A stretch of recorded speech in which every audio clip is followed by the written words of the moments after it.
તો ભાઈ કેદારનાથ જવાના રસ્તામાં ભાઈ પડી ગયું છે ગાડીમાં પંચર અને ભાઈ બરોબર હિલ પર છીએ આપણે અને બધા ભાઈઓની મદદથી ફટાફટ ટાયર ચેન્જ કરી નાખવાનું છે ભાઈ.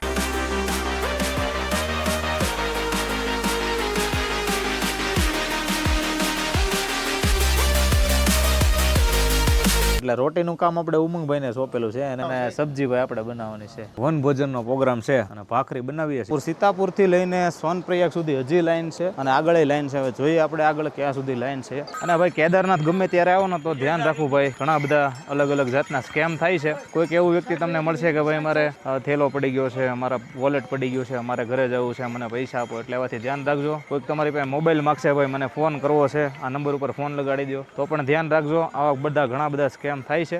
વરસાદ ધીરો ધીરો ચાલુ થઈ ગયો છે. બધા ભાઈ રેનકોટ પહેરી લીધો છે ભાઈ અને ઘણું ચડી ગયા છે. 10 કિલોમીટર જેવું બાકી છે અને ભાઈ જો અહીંયાનો નજારો